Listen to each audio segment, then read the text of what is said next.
Hello and welcome to online school India for library science. एक बार फिर से आप सभी का online school India for library science में जोरदार स्वागत है दोस्तों।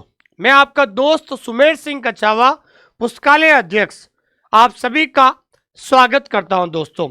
स्पेशली एनवीएस लाइब्रेरियन एग्जाम की तैयारी करने वाले तमाम विद्यार्थियों को मेरी तरफ से हार्दिक शुभकामनाएं।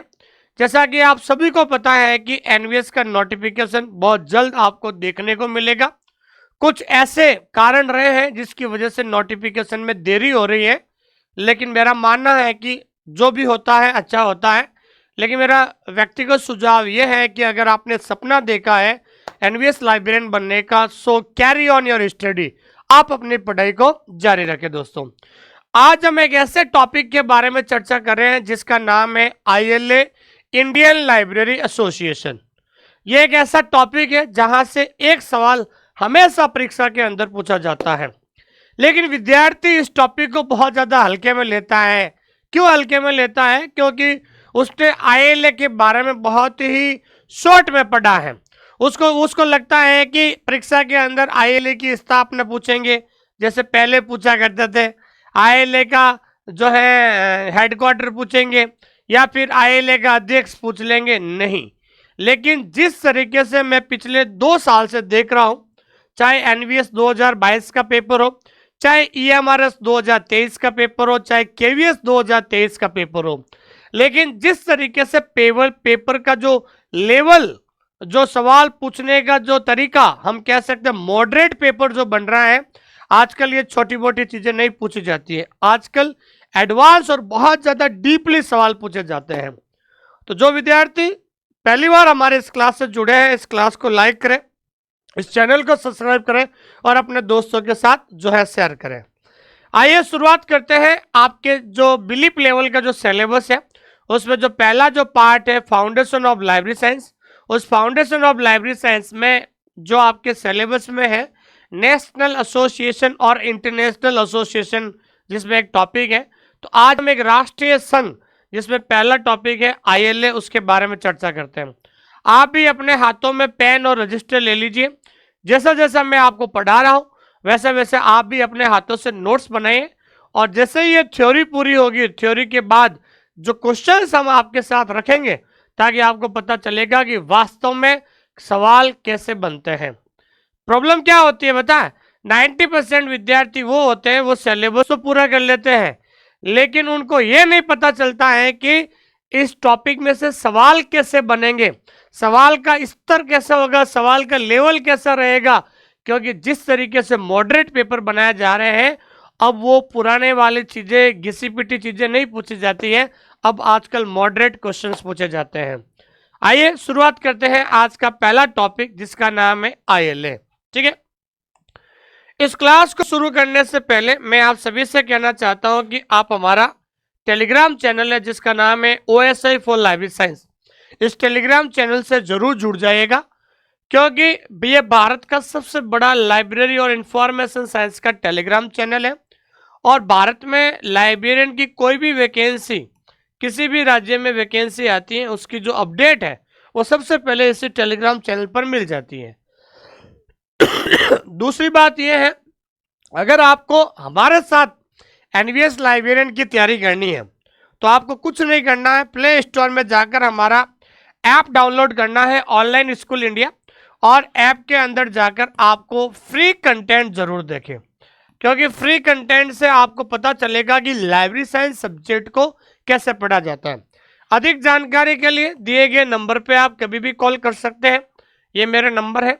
If you have any problem regarding the content, regarding the course, regarding the syllabus, ठीक है ना, किसी प्रकार की कोई समस्या है, इस नंबर से आप कॉल कीजिएगा, मैं आपसे डायरेक्ट बात करूंगा दोस्तों। थैंक यू वेरी मच, बहुत बहुत धन्यवाद आप सभी लोगों का। आइए शुरुआत करते हैं आज का पहला टॉपिक, जिसका नाम है आईएलए। हालांकि आईएलए आपने पढ़ रखा है, लेकिन बहुत सारी ऐसी नई नई चीजें जहां से क्वेश्चंस बनता है, उसके बारे में भी चर्चा करेंगे। सबसे पहले हम बात करते हैं आईएलए। ठीक है, तो आईएलए क्या है? तो सबसे पहले हम बात करते हैं आईएलए की फुल फॉर्म। तो आईएलए की फुल फॉर्म क्या है? ILA की फुल फॉर्म है इंडियन लाइब्रेरी एसोसिएशन। क्या है दोस्तों? इंडियन लाइब्रेरी एसोसिएशन, जिसको हिंदी में कहते हैं भारतीय पुस्तकालय संघ। हिंदी में क्या कहते हैं दोस्तों? भारतीय पुस्तकालय संघ कहते हैं। क्या कहते हैं? भारतीय पुस्तकालय संघ। ठीक है, देखिए दोस्तों, लाइब्रेरी एसोसिएशन के बारे में हम बात करते हैं, पुस्तकालय संघ के बारे में बात करते हैं। हर एक देश का एक लाइब्रेरी एसोसिएशन होता है। जैसे अमेरिका का ALA है, अमेरिकन लाइब्रेरी एसोसिएशन। इंग्लैंड का सिलिप है, पहले LA था, LA का नाम चेंज करके 2002 में सिलिप हो गया था। उसी तरीके से भारत का एक पुस्तकालय संघ है। इस पुस्तकालय संघ का एक उद्देश्य होता है कि भारत के अंदर जहां जितने भी राज्य हैं वहां पर लाइब्रेरी की स्थापना करना और पुस्तकालय आंदोलन को बढ़ावा देना और समय के हिसाब से उनको डेवलपमेंट करना और समय के हिसाब से उनके अंदर सुविधाएं उपलब्ध कराना। तो ये पुस्तकालय संघ का एक उद्देश्य होता है। तो भारत का पुस्तकालय संघ कौन सा है? ILA, Indian library association. ठीक है, इंडियन लाइब्रेरी एसोसिएशन, ध्यान रखना। it is the oldest and largest association। ठीक है ना? It is the oldest and largest association, sorry, it is the oldest and largest library association of India. ये सवाल कई बार पूछा जाता है कि भारत का सबसे पुराना और सबसे बड़ा, ध्यान रखना, भारत का सबसे पुराना और सबसे बड़ा पुस्तकालय संघ, सबसे पुराना और सबसे बड़ा पुस्तकालय संघ कौन सा है दोस्तों? वो है ILA। कौन सा है दोस्तों? ILA है, ध्यान रखना। ये सवाल कई बार परीक्षा के अंदर पूछा गया। हाल ही में DSSB के अंदर ये सवाल पूछा गया था कि भारत का सबसे पुराना और सबसे बड़ा पुस्तकालय संघ कौन सा है, कि which is the oldest and largest library association of India. तो वो कौन सा है दोस्तों? ILA है। कौन सा है दोस्तों? ILA है। ठीक है, अब हम बात करते हैं ILA की स्थापना। ठीक है ना? अब सबको पता है दोस्तों कि ILA की जो स्थापना है, जिसको अंग्रेजी में कहते हैं एस्टेब्लिशमेंट, तो ILA की स्थापना सबको पता है कि 1933 के अंदर हुई थी, 1933। लेकिन विद्यार्थी कहां पर कंफ्यूज होगा? डेट के अंदर। आजकल ईयर के साथ डेट पूछी जाती है, तो डेट आपको याद रखनी है। तो वो डेट आपको याद रखनी है 13 सितंबर 1933। 13 सितंबर 1933 को ILA की स्थापना हुई थी। कब हुई थी दोस्तों? 13 सितंबर 1933 को ILA की स्थापना हुई थी। और ILA की स्थापना कहां पर हुई थी? वेयर का मतलब होता है कहां पर। कहां पर हुई थी दोस्तों? ILA की स्थापना हुई थी कलकत्ता में। ठीक है ना? ILA की स्थापना कहां पर हुई थी? कलकत्ता में हुई थी। और कलकत्ता में उस समय एक आयोजित हो रहा था। ठीक है ना? कलकत्ता में आयोजित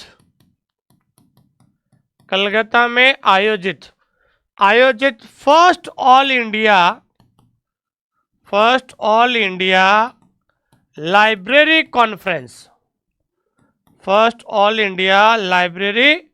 कॉन्फ्रेंस, जिसे हम कहते हैं प्रथम अखिल भारतीय पुस्तकालय सम्मेलन। ठीक है ना? तो 1933 में कलकत्ता में प्रथम अखिल भारतीय पुस्तकालय सम्मेलन के अवसर पर इसकी स्थापना की गई थी, के अवसर पर। ठीक है ना? कलकत्ता में आयोजित प्रथम अखिल भारतीय सम्मेलन के अवसर पर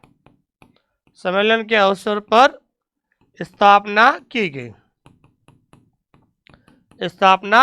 गई थी, ध्यान रखना। ठीक है, तो 1933 में कलकत्ता में first all India public library first all India library conference, प्रथम अखिल भारतीय पुस्तकालय सम्मेलन चल रहा था 1933 में कलकत्ता में। तो इस सम्मेलन के शुभ अवसर पर आईएलए की स्थापना आईएलए की स्थापना की गई थी। ये सवाल हमेशा पूछा जाता है, ठीक है। तो पहला सवाल, आईएलए की फुल फॉर्म क्या है। दूसरा सवाल, आईएलए की स्थापना कब हुई थी। तीसरा सवाल, first all India library conference कहां पर आयोजित हुआ, कलकत्ता में।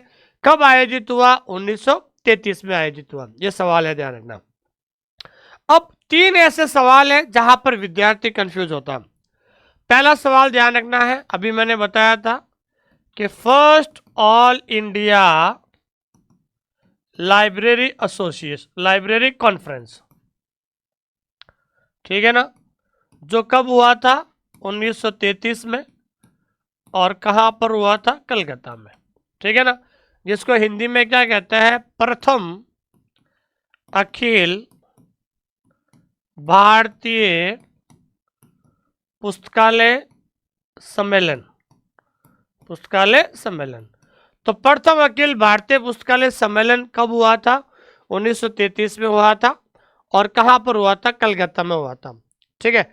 सेम इसी तरीके से सवाल बनेगा कि first all India public library conference, सवाल सेम यही है, ठीक है ना, फर्स्ट ऑल इंडिया, बस आगे क्या लग जाएगा, पब्लिक लाइब्रेरी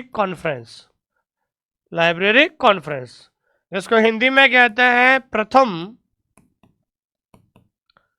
अखिल भारतीय सार्वजनिक, ध्यान रखना शब्द क्या है दोस्तों, सार्वजनिक पुस्तकालय सम्मेलन। देखो वर्ड क्या है, केवल चेंज हुआ है, वहां पर सवाल क्या बन रहा है, सवाल ये बन रहा है कि आपके जी, तो वर्ड आया यहां पर केवल सार्वजनिक, और यह वर्ड आया पब्लिक। अगर सवाल पूछा जाता है कि first all India library conference, तो first all India library conference Calcutta 1933 में हुआ, लेकिन वहां पर पूछा जाता है कि first all India public library conference, तो पब्लिक लाइब्रेरी कॉन्फ्रेंस कहां पर हुआ दोस्तों, तो पब्लिक लाइब्रेरी कॉन्फ्रेंस जो है वो हुआ था मद्रास 1934, एक साल बाद।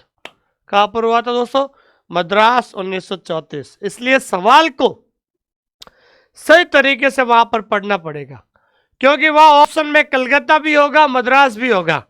अब आपको देखना होगा वहां पर पब्लिक लाइब्रेरी कहाँ है, कि भाई पब्लिक लाइब्रेरी कॉन्फ्रेंस तो मद्रास होगा। अगर पब्लिक नहीं लिखा हुआ है, केवल लाइब्रेरी कॉन्फ्रेंस लिखा हुआ है, तो कलकत्ता हो जाएगा। इसलिए ऐसे सवालों को आपको बहुत ज्यादा ध्यान से पढ़ना होगा, ठीक है। एक और सवाल है कि first all India library conference of librarians, first all India library of librarians,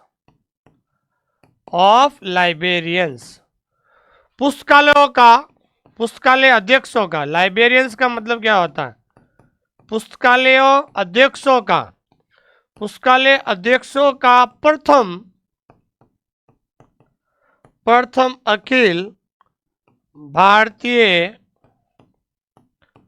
पुस्तकालय सम्मेलन, ठीक है ना। First all India library conference कर देना, ठीक है ना, कॉन्फ्रेंस ऑफ, ठीक है ना, first all India library conference of librarians, क्या होगा दोस्तों, लाइब्रेरियंस का मतलब होता है पुस्तकालय अध्यक्षों का। तो पुस्तकालय अध्यक्षों का प्रथम अखिल भारतीय पुस्तकालय सम्मेलन कहाँ हुआ था, तो लाइब्रेरियंस, तो लाइब्रेरियंस से याद रखना है लाहौर 1918, क्या है दोस्तों, लाहौर 1918, ध्यान रखना, ठीक है। ये 3 सवाल है, इन 3 सवालों में बहुत ज्यादा कंफ्यूज होते हैं।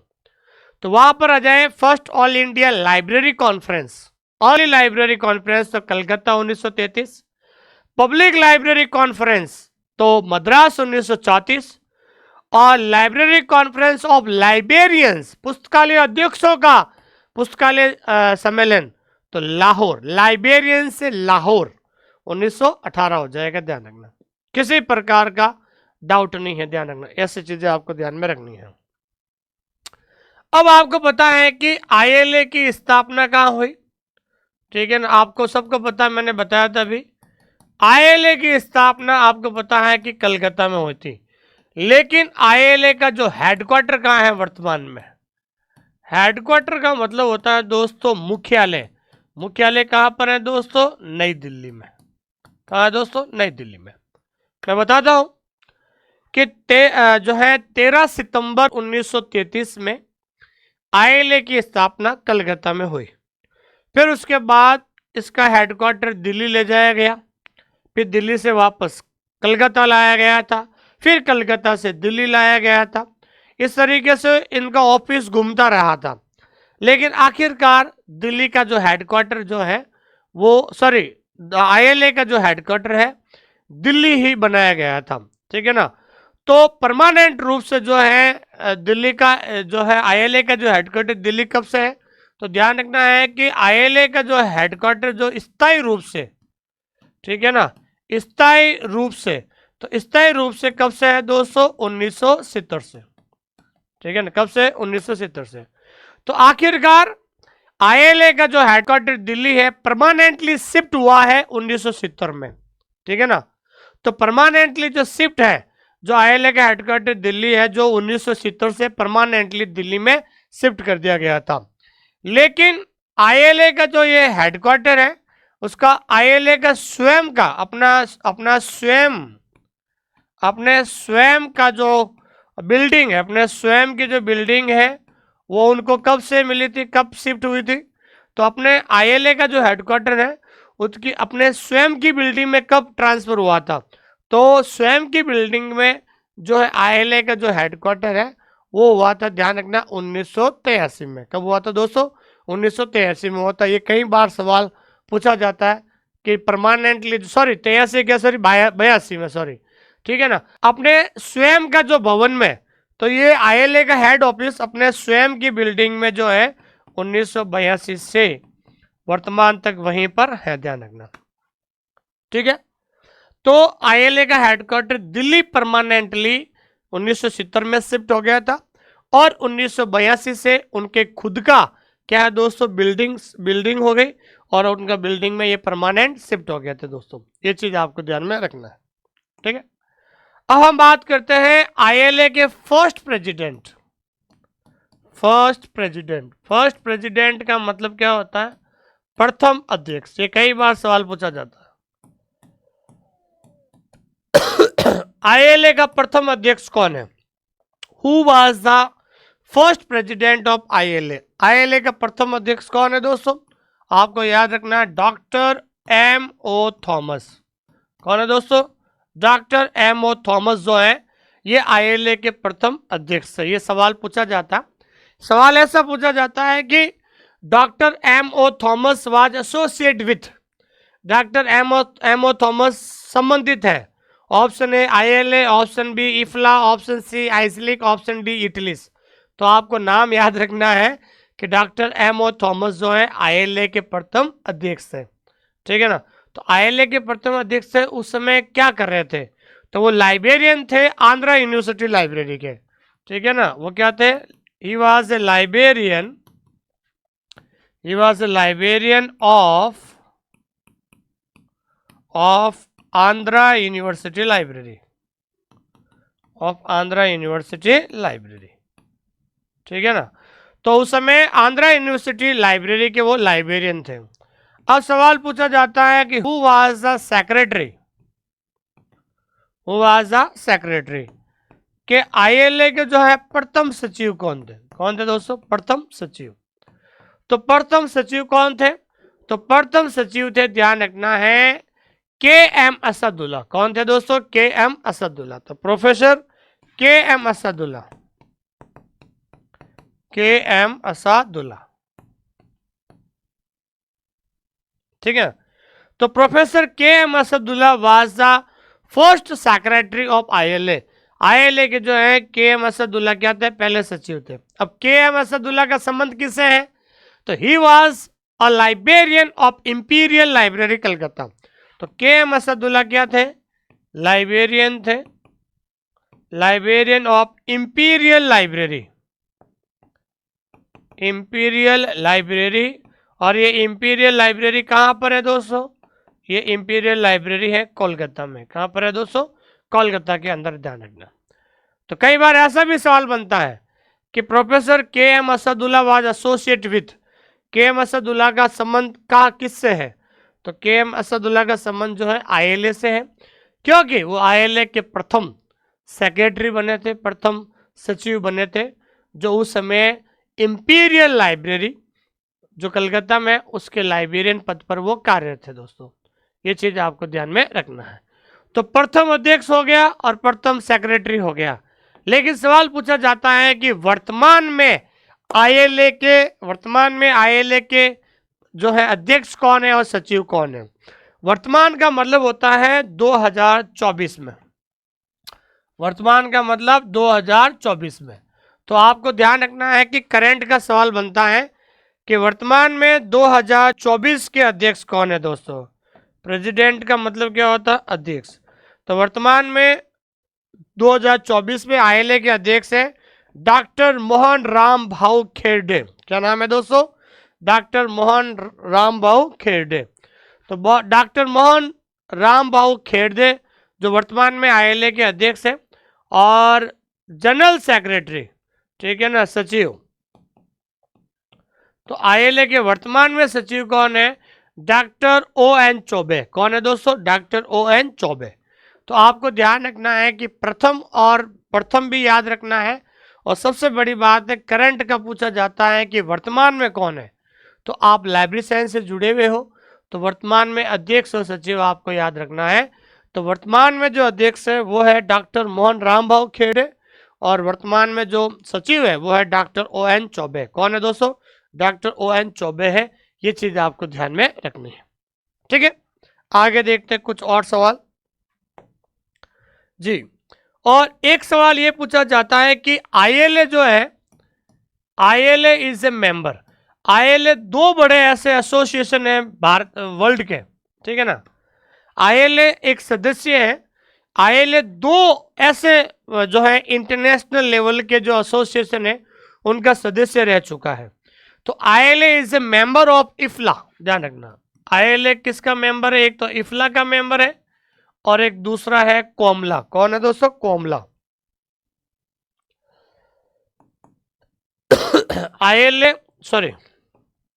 आईएलए इज ए मेंबर ऑफ इफ्ला और कोमला। तो ये इंटरनेशनल लेवल के एसोसिएशन है, एक तो है इफ्ला और दूसरा है कोमला। तो ध्यान रखना, आईएलए इफ्ला और कोमला का सदस्य, ये सवाल कई बार पूछा जाता है। और भारत जो है इफ्ला का सदस्य कब बना था, आईएलए इफ्ला का सदस्य कब बना था, 1957 में। और कॉमनवेल्थ का सदस्य कब बना था, 1947 में। कब बना था दोस्तों, 1947 में। सवाल आएगा कि भारत इफ्ला का सदस्य कब बना, तो भारत इफ्ला का सदस्य बना था 1957 में। कब बना था दोस्तों, 1957 में बना था। ये कई बार सवाल पूछा जाता है। लेकिन भारत कॉमनवेल्थ का सदस्य कब बना था, तो भारत जो है कॉमनवेल्थ का जो सदस्य है वो 1947 में बना है। ये दोनों बातें आपको ध्यान रखना और परीक्षा के अंदर सवाल भी पूछा जाता है, ठीक है। अब हम बात करते हैं कि आईएलए अवार्ड्स। ध्यान रखना कि आईएलए के द्वारा कौन कौन से अवार्ड्स दिए जाते हैं, ठीक है ना भाई। आईएलए के द्वारा कौन कौन से अवार्ड्स दिए जाते हैं और वो अवार्ड्स किन को दिया जाता है या किस लिए दिया जाता है।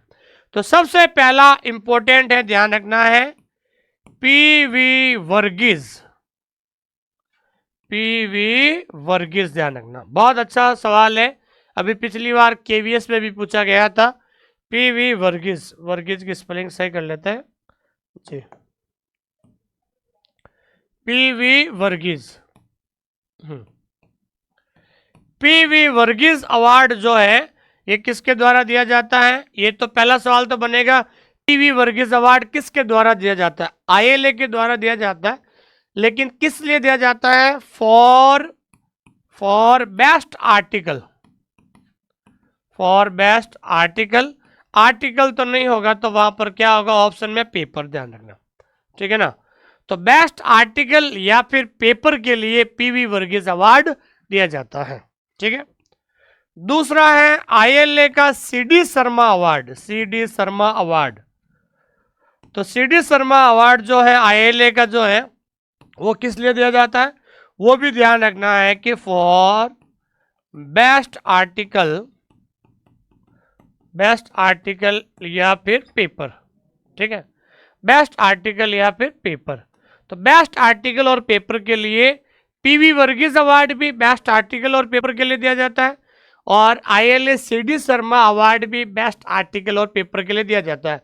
ये पीवी वर्गीस अवार्ड जो है ना, ये सवाल पूछा गया था, परीक्षा के अंदर पूछा गया था, जिसमें विद्यार्थी बहुत ज़्यादा कंफ्यूज होते हैं और हमेशा गलत करके आते हैं, लेकिन आपको ध्यान में रखना। अब हम एक सवाल ये भी है जो परीक्षा के अंदर पूछा जाता है कि आईएलए का एसएम गांगुली अवार्ड, ध्यान रखना,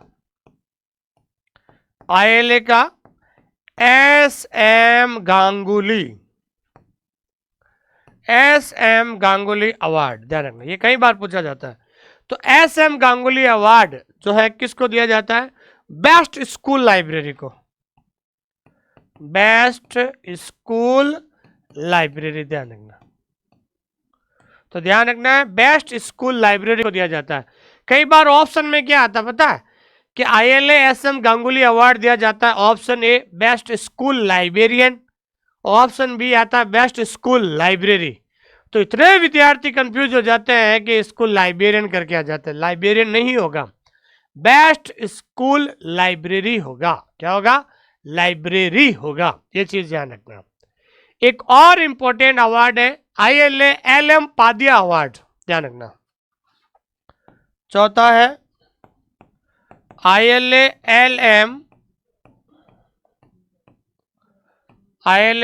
पादिया अवार्ड, जो दिया जाता है जो है बेस्ट, सबसे इंपॉर्टेंट बेस्ट यूनिवर्सिटी लाइब्रेरी, ध्यान रखना, बेस्ट यूनिवर्सिटी लाइब्रेरी। ये कई बार सवाल पूछा जाता है, वेरी इंपॉर्टेंट क्वेश्चन है दोस्तों।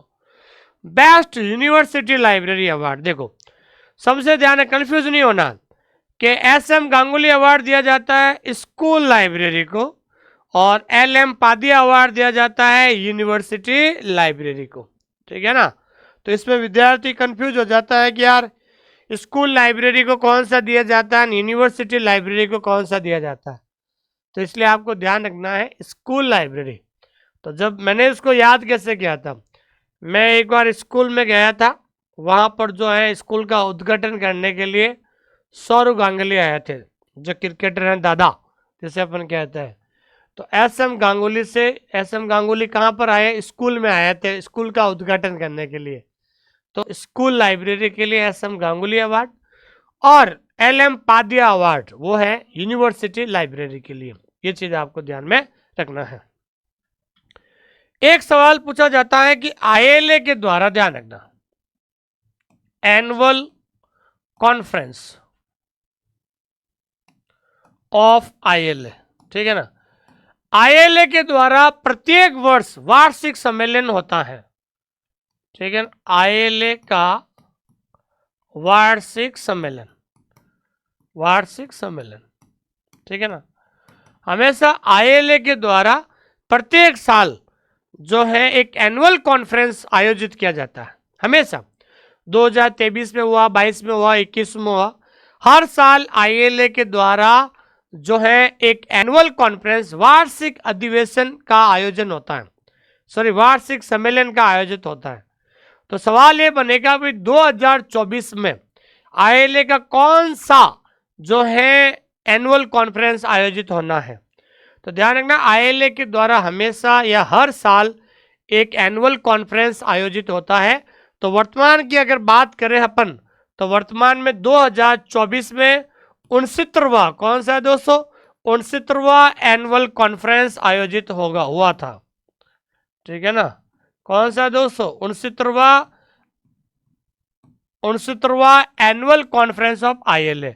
आईएलए के द्वारा वर्तमान मतलब 2024 में 69वां जो है क्या कह सकते हैं कि वार्षिक सम्मेलन का आयोजन हुआ था। हर साल जो है एनुअल कॉन्फ्रेंस जो है ऑर्गेनाइज करवाती है आईएलए, ठीक है ना। 68वां और जगह हुआ, 67वां और जगह हुआ, लेकिन 2024 की बात करें, सवाल बनता है कि 2024 में आईएलए के द्वारा जो एनुअल कॉन्फ्रेंस हुआ था 69वां, वो कहाँ पर हुआ था?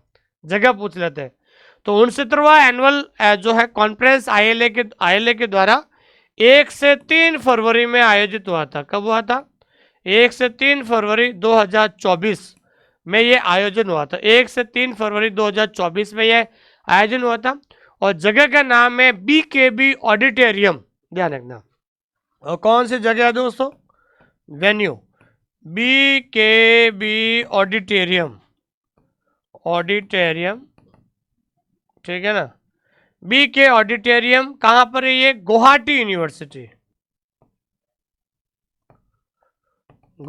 यूनिवर्सिटी आसाम।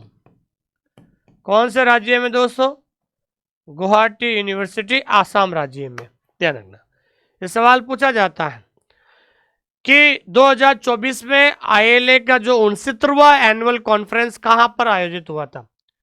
तो ध्यान रखना है, ये आयोजित हुआ था BKB auditorium, Guwahati university Assam में, ठीक है ना भाई। आसाम की गुवाहाटी यूनिवर्सिटी के अंदर आईएलए का 2024 में 69वां एनुअल कॉन्फ्रेंस आयोजित हुआ था। ये सवाल कई बार करंट अफेयर का सवाल है, इसको आप नोट डाउन कर लेना दोस्तों, ठीक है दोस्तों। इस तरीके से सवाल हमेशा परीक्षा के अंदर पूछे जाते हैं और ध्यान रखना ऐसे सवाल हमेशा पूछा जाता है। तो आप सभी लोग पेन और रजिस्टर लेके साथ साथ आप लिखना शुरू कर दीजिए दोस्तों, ठीक है। और कई बार एक सवाल ये पूछा जाता है कि आईएलए के जितने भी अध्यक्ष बने हैं, तो अध्यक्ष में आपको ध्यान रखना है कि कौन कौन से अध्यक्ष बने थे। तो मैं टॉप 10 जो अध्यक्ष है उसके बारे में बता रहा हूं जो इंपॉर्टेंट है। पहला जो है प्रथम अध्यक्ष कौन थे? एम थॉमस थे। दूसरे थे डॉक्टर वली मोहम्मद थे। तीसरा जॉन सार्जेंट थे। चौथा रंगनाथन थे। ये सवाल देखिए वेरी इंपॉर्टेंट है। कई बार सवाल पूछा जाता है कि डॉक्टर एस आर रंगनाथन आईएलए के अध्यक्ष कब से कब तक रहे थे? तो ध्यान रखना है, डॉक्टर एस आर रंगनाथन आईएलए के अध्यक्ष 1944 से 1953 तक रहे थे। ये 100% सवाल परीक्षा के अंदर पूछा जाता है और विद्यार्थी 99% विद्यार्थी इसको गलत भी करके आते हैं, ठीक है ना। तो डॉक्टर एस आर रंगनाथन भी आईएलए के अध्यक्ष रहे थे 1944 से 1953 के बीच में। बी एस केशवन साहब भी अध्यक्ष रहे थे। निहार रंजन रॉय भी, पी एन गौड़ भी, सोहन सिंह भी, प्रोफेसर बी वी राय और एस बसरुद्दीन, ये सभी लोग जो है क्या रहे थे दोस्तों? अध्यक्ष रहे थे, ध्यान रखना, ठीक है। सवाल क्या बनेगा कि निम्नलिखित में से कौन सा व्यक्ति आईएलए का अध्यक्ष नहीं रहा था? तो 3 इसमें से नाम दे देंगे और एक चौथा कोई दूसरा नाम दे देगा। तो आपको ध्यान रखना है, तो उस समय आपको इन लोगों का नाम आपको दिमाग में रखना पड़ेगा और ऑप्शन में उस व्यक्ति का नाम हटाना होगा जो आईएलए का अध्यक्ष नहीं रहा है दोस्तों, ठीक है दोस्तों। ये चीज आपको ध्यान में रखनी है दोस्तों जी। तो आज हमारी जो पहले क्लास की जो थ्योरी है आईएलए की, अब हम आईएलए के महत्वपूर्ण सवालों के ऊपर चर्चा करेंगे। आपने थ्योरी लिख दी है, पेन और रजिस्टर उठा लीजिए और थ्योरी को लिख दीजिए। अब हम उन सवालों पर चर्चा करेंगे जो परीक्षा के अंदर पूछे जाते हैं, ठीक है ना। आजकल नॉर्मल सवाल नहीं पूछा जाता, आजकल बहुत स्टैंडर्ड सवाल पूछे जाते हैं, मॉडरेट सवाल पूछे जाते हैं। लेकिन मैं 1 मिनट लूंगा मैं आपको कि दोस्तों आपके लिए वर्तमान में आपका समय और आपका पैसा बहुत ज्यादा इंपॉर्टेंट है। तो लाइब्रेरियन बनने के लिए एक रामबाण तरीका मैं आपको बताता हूं। और जैसा कि आप सभी को पता है कि आप में से 90% वो विद्यार्थी हैं जिन्होंने डिस्टेंस एजुकेशन से डिप्लोमा या बैचलर डिग्री की है, इसलिए ये 100% श्योर हूं कि आपके अंदर लाइब्रेरी साइंस के ज्ञान का अभाव है। आपको ये नहीं पता चल रहा है कि आखिरकार लाइब्रेरी साइंस सब्जेक्ट को कहां से शुरू करें, कैसे पढ़े, कैसे नोट्स बनाए, कैसे समझे, किस तरीके के सवाल कंपटीशन एग्जाम में आते हैं। इन सारे सवालों का एक ही हल है कि जब तक लिखोगे नहीं तब तक सीखोगे नहीं। अगर आप सब्जेक्ट को लिखकर अगर आप नहीं पढ़ोगे तो लाइब्रेरी साइंस आपको कभी भी याद नहीं हो सकती है। तो आपको एक एक टॉपिक अपने जो है रजिस्टर में आपको नोट डाउन करना है, क्योंकि टाइम जिंदगी में एक बार ही टॉपिक आपको लिखना है, बार बार नहीं लिखना है।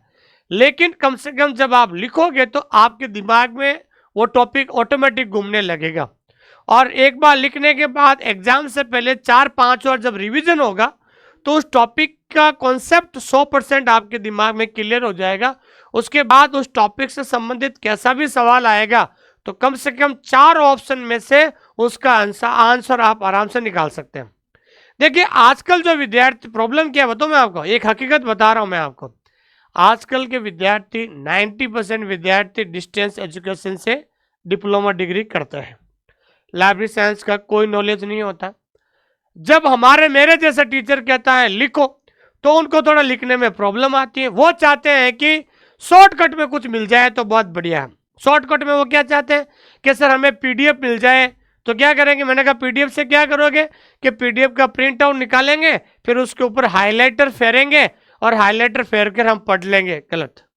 पीडीएफ से कभी भी सिलेक्शन नहीं होगा। पीडीएफ के ऊपर केवल हाईलाइटर फैलते रहोगे, हाईलाइटर फेरते रहोगे और दूसरे विद्यार्थी जो है सिलेक्शन हो जाएगा। ठीक है। और दूसरा, आजकल मार्केट के अंदर हैंड रिटन नोट्स जो है बेचे जा रहे हैं। एक बात बता दूं मैं आपको, किसी दूसरे व्यक्ति के द्वारा बनाए गए हैंड रिटन नोट्स आपके लिए कभी भी उपयोगी नहीं हो सकते हैं। क्यों नहीं हो सकते हैं? क्योंकि हैंड रिटन नोट्स उस व्यक्ति ने बनाए हैं, लेकिन जब तक आप अपने हाथों से नोट्स नहीं बनाओगे तब तक आपको याद नहीं होगा। अगर आप अपने हाथों से हैंड रिटन नोट्स बनाओगे आपको एग्जाम तक याद रहेगा कि ये चीज मैंने उस रजिस्टर में इतने पेज पे लिखी थी। इसलिए मेरा विशेष आपसे आग्रह है कि आप अपने हैंड रिटन नोट्स बनाइए और उसका बार बार रिवीजन कीजिए, ताकि आपको बाद में किसी प्रकार की प्रॉब्लम नहीं हो। ज़्यादा से ज़्यादा रिवीजन करोगे और ज़्यादा से ज़्यादा एमसीक्यू सॉल्व करोगे तो ये टॉपिक 100% आपका क्लियर हो जाएगा। क्या हो जाएगा? क्लियर हो जाएगा। ठीक है दोस्तों जी, आइए शुरुआत करते हैं इंपॉर्टेंट जी। और इस बार अभी 2 दिन पहले राजस्थान हाईकोर्ट लाइब्रेरियन का रिजल्ट आया था। मुझे ये खुशी आपके साथ जाहिर करने में मुझे बहुत अच्छा लग रहा है कि आखिरकार जो मेहनत की है, जो मैंने कंटेंट दिया है, वो कहीं ना कहीं मेरा सफल हो रहा है दोस्तों। तो अभी राजस्थान हाईकोर्ट के अंदर जो रिजल्ट आया था उसमें मैं बताना चाहता हूँ कि ये जो दिनेश गोदारा जी जो मेरे दोस्त हैं, लंबे समय से तैयारी कर रहे हैं वो, तो ये राजस्थान हाईकोर्ट में इन्होंने फर्स्ट रैंक लेकर आए थे। तो राजस्थान हाईकोर्ट में मात्र 34 पोस्ट थी, 34 पोस्ट थी, लेकिन 34 में से 10 से ज्यादा बच्चे का सिलेक्शन जो है ऑनलाइन स्कूल इंडिया के माध्यम से हुआ है। कोई ऐसा डिजिटल प्लेटफॉर्म नहीं है ओएसआई के अलावा जहां से राजस्थान हाईकोर्ट में किसी का सिलेक्शन हुआ है। हम आपसे कह रहे हैं ये हमारे स्टार है। ये 34 में से 10 से ज्यादा बच्चों के जो है राजस्थान जो हाईकोर्ट में इनका आया था।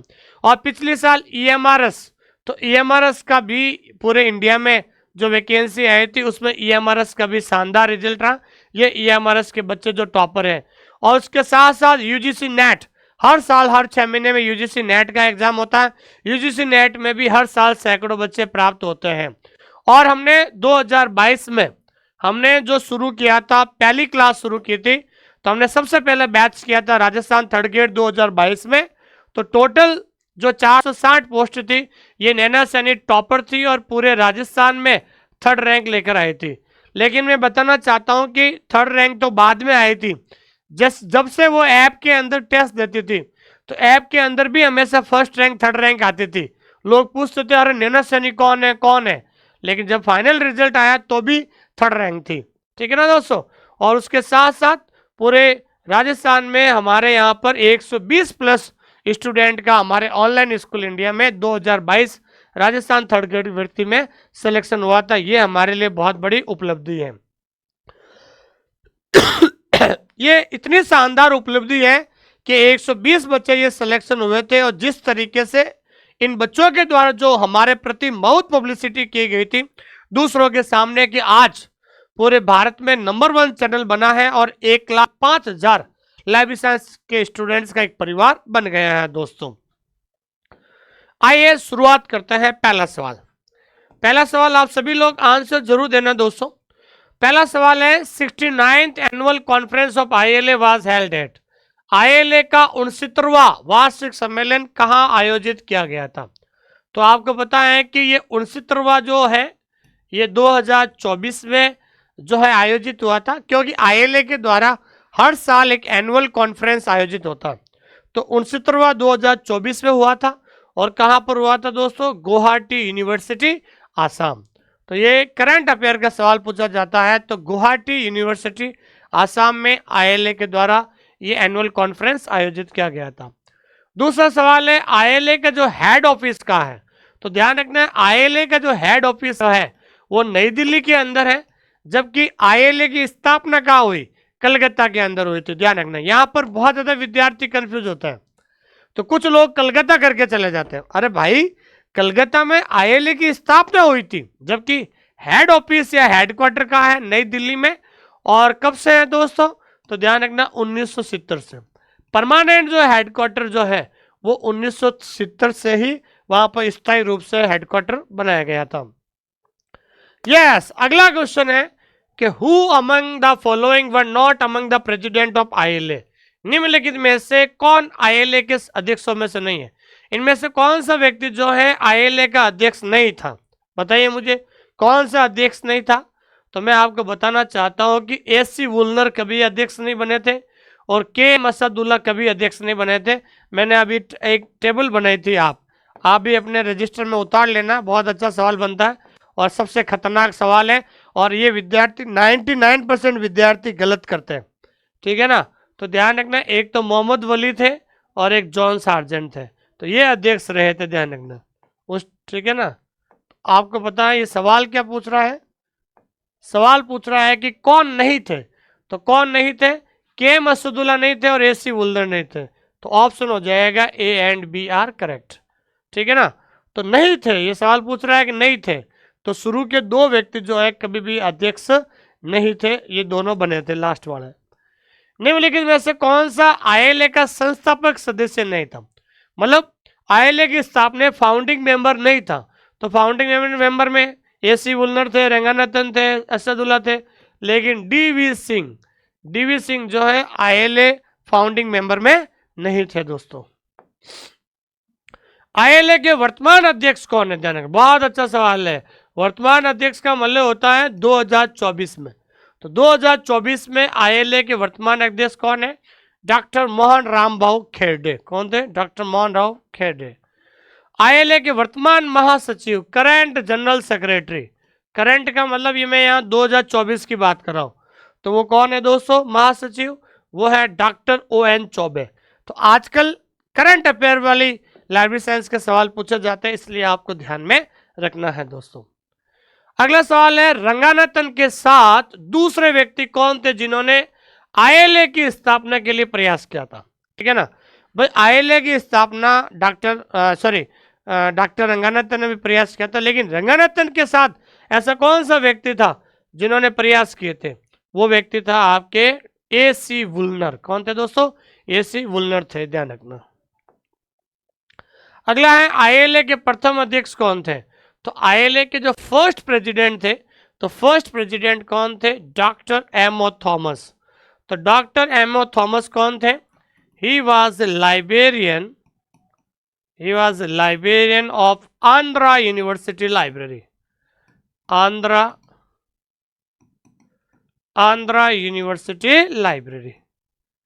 आंध्रा यूनिवर्सिटी लाइब्रेरी के क्या थे? वो लाइब्रेरियन थे, ध्यान रखना। अगला है आईएलए के प्रथम सचिव कौन थे? तो प्रथम सचिव थे आपके KM असदुल्ला। कौन थे? KM असदुल्ला। तो KM असदुल्ला कौन थे? He was a librarian of imperial library Calcutta. Imperial library Calcutta. तो इंपीरियल लाइब्रेरी कलकत्ता के वो लाइब्रेरियन थे उस समय। यस, देखिए MP सेट एग्जाम में पूछा गया था, KVS में पूछा गया था। PV वर्गीस अवार्ड आईएलए के द्वारा किस लिए दिया जाता है? तो PV Varghese award best article. अगर ऑप्शन में आर्टिकल नहीं होगा तो वहां पर क्या लिखा आएगा, बेस्ट पेपर। क्या लिखा आएगा दोस्तों, बेस्ट पेपर होगा, तो ये दिया जाता है दोस्तों। अगला है ILA-LM पादिया अवार्ड। तो ILA-LM पादिया अवार्ड किसको दिया जाता है, तो ध्यान रखना, पादिया अवार्ड जो दिया जाता है वो दिया जाता है बेस्ट यूनिवर्सिटी लाइब्रेरी को। किसको दिया जाता है दोस्तों, बेस्ट यूनिवर्सिटी लाइब्रेरी को अवार्ड दिया जाता है दोस्तों। ठीक है दोस्तों, थैंक यू वेरी मच, बहुत बहुत धन्यवाद आप सभी लोगों का। अगर आपने सपना देखा है एनवीएस लाइब्रेरियन बनने का, तो हमने एनवीएस के साथ EMRS का कोर्स भी फ्री देंगे हम आपको, 1 साल की वैलिडिटी रहेगी। अगर आप हमारे साथ जुड़ना चाहते हैं तो हमने 2 तरीके से हम पढ़ाते हैं। पहले हम पढ़ाते हैं रिकॉर्डेड क्लास, ताकि आप जल्द से जल्द सिलेबस को पूरा कर सके। रिकॉर्डेड क्लास में हमेशा हर एक टॉपिक का वीडियो होगा, वीडियो के नीचे PDF होगा और PDF के नीचे टेस्ट होगा। पहले आप PDF से नोट्स बनाइए, फिर वीडियो देखिए और टेस्ट दीजिए, ताकि आपके अंदर एक कॉन्फिडेंस आएगा उस टॉपिक से संबंधित, और करीबन 80% टॉपिक क्लियर हो जाएगा। उसके बाद हम उसी टॉपिक का लाइव MCQ क्लास लेते हैं ऐप के ऊपर, ताकि उसमें आपका प्रॉपर रिवीजन होएगा, और रिवीजन के बाद हम MCQ सॉल्व करवाते हैं, जिससे ये टॉपिक 100% क्लियर हो जाता है। और जब टॉपिक 100% क्लियर हो जाता है, उसके बाद आपके मन में उस टॉपिक से संबंधित किसी प्रकार का कंफ्यूजन, किसी प्रकार का डाउट नहीं रहता है दोस्तों। तो हमारे यहाँ पर पेपर 1, पेपर 2 का कंप्लीट सिलेबस आपको मिलेगा, और टेस्ट सीरीज भी मिलेगी, टॉपिक वाइज, पार्ट वाइज और मेगा टेस्ट आपको देखने को मिलेगा दोस्तों। ठीक है, और अगर आपको प्रैक्टिस करनी है, पुराने पेपर को लेकर प्रैक्टिस करनी है, तो मेरी ये 3 किताबें हैं। वॉल्यूम 3 आ गई आपकी, उसके बाद वॉल्यूम 1, वॉल्यूम 2। कोई भी आपकी किताब जो है 170 रुपये की है, लेकिन 50 रुपये डिलीवरी चार्ज के साथ ऑल इंडिया घर बैठे आप इस किताब को मंगा सकते हैं। इस किताब को मंगाने के लिए आपको क्या करना है, तो इस किताब की विशेषता क्या, इस किताब की विशेषता यह है कि हर सवाल और ऑप्शन, प्रत्येक सवाल और हर सवाल क्वेश्चन और ऑप्शन दोनों हिंदी और इंग्लिश में। हिंदी इंग्लिश का मतलब होता है, इसमें जो कंटेंट है वो क्या होगा दोस्तों, बाइलिंगुअल है। बाइलिंगुअल का मतलब होता है हिंदी और इंग्लिश दोनों में है। जब एक बार आपका सिलेबस पूरा हो जाएगा, उसके बाद जब प्रीवियस ईयर के क्वेश्चन सोल्व करोगे तो आपको मजा आएगा, एक नया कॉन्फिडेंस आपको देखने को मिलेगा। और आंसर हमने उसी पेज के नीचे दिए हुए, ताकि बार बार पेपर पलटने की जरूरत नहीं है, आपको उसी जगह पे मिल जाएगा। इस किताब को लाने के लिए राजदीप बुक डिपो बात कर सकते हैं, लेकिन राजदीप बुक डिपो का एक ऐप है जिसका नाम है माई बुक पिकअप। तो माई बुक पिकअप के माध्यम से आप घर बैठे इस किताब को मंगा सकते हैं, ठीक है ना। और अगर आपको डायरेक्ट इस किताब का लिंक चाहिए, तो आप जो है 8949992361 इस नंबर पे आप मैसेज कीजिए, आपको इस किताब का लिंक मिल जाएगा। और दूसरी सबसे बड़ी बात है, मैं आपको एक विशेष संदेश, ठीक है ना, मैं आपको एक स्पेशल मैसेज देना चाहता हूं, और ये जरूरी भी है आप लोगों के लिए। देखिए दोस्तों, जैसा कि आप सभी को पता है कि बहुत जल्द एनवीएस और EMRS की वैकेंसी आने वाली है। अगर आपने मन में ठान लिया है कि मुझे एनवीएस या EMRS लाइब्रेरियन बनना है, तो आप अभी से अपनी तैयारी में जुट जाइए। कारण क्या है दोस्तों, क्योंकि समय बहुत कम मिलेगा। नोटिफिकेशन आने के बाद 3 महीने के अंदर अंदर आपका एग्जाम हो जाएगा। तो इसलिए आपको एक विशेष ध्यान रखना है, कि विशेष संदेश मैं इसलिए दे रहा हूं कि इस YouTube चैनल पर मेरे अलावा और भी अन्य टीचर पढ़ाते हैं। तो जो टॉपिक मैंने पढ़ाया है, ये टॉपिक अन्य टीचर्स का भी देखिए। जिस टीचर की भाषा आपको समझ में आती है, उस टीचर का कोर्स लेकर आप पढ़ना शुरू कर दीजिए।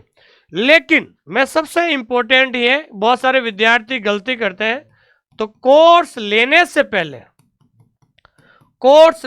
पहले क्या करें, ये सबसे इंपॉर्टेंट है, ध्यान रखना। तो मैं आपको एक बड़े भाई या छोटे भाई होने के नाते मैं आपको एक सुझाव देता हूं, सलाह देता हूं। अगर आप इस सलाह को मानते हैं तो वेलकम, नहीं मानते तो मोस्ट वेलकम। तो कोर्स, किसी भी टीचर का कोर्स लेने से पहले, मेरा जरूरी नहीं है, मैं किसी स्टूडेंट्स को बाध्य नहीं कर रहा हूं कि मेरा पढ़िए आप। जिस टीचर की भाषा आपको समझ में आती है, उस टीचर का कोर्स लेने से पहले आपको पहली चीज तो करना है कि उस टीचर के ऐप में जाकर फ्री डेमो क्लास देखें आप, ठीक है ना, फ्री डेमो क्लास। ताकि फ्री डेमो क्लास देखोगे ना तो आपको पता चलेगा कि ऐप के अंदर कैसे पढ़ाते हैं, ऐप के अंदर कंटेंट कैसा है, ठीक है। डेमो क्लास देने के बाद अगर आपको उन क्लासेस से या किसी प्रकार की कोई प्रॉब्लम है तो आप उस टीचर से बात कीजिए, ठीक है ना। आपको क्या करना है, उस टीचर से बात करना है ताकि आपके मन में जो भी डाउट या कंफ्यूजन है वो क्लियर हो सके। क्योंकि दोस्तों आपका समय और आपका पैसा बहुत ज़्यादा कीमती है। मैं नहीं चाहता हूं कि आपका पैसा और आपका समय खराब हो, तो इन दो बातों का विशेष ध्यान दीजिए दोस्तों, ठीक है ना। क्योंकि आजकल स्टूडेंट जो नए नए होते हैं वो डिसाइड नहीं कर पाते हैं कि कौन सा टीचर पढ़ाता है अच्छा, कौन सा नहीं पढ़ाता है। तो मैं फिर से कह रहा हूं, पहले तो आपको डेमो क्लासेस देखनी है, फिर जिस टीचर की भाषा आपको समझ में आती है उस टीचर से पढ़ना शुरू कर दीजिए। क्योंकि आपके पास इतना टाइम नहीं रहेगा कि आप जो है अलग अलग जाकर पढ़ सकते हैं दोस्तों, ठीक है। और अगर आप मेरे से बात करना चाहते हैं तो 8949992361 इस नंबर पे आप कभी भी कॉल या मैसेज कर सकते हैं दोस्तों। थैंक यू वेरी मच, बहुत बहुत धन्यवाद आप सभी लोगों का, थैंक यू वेरी मच।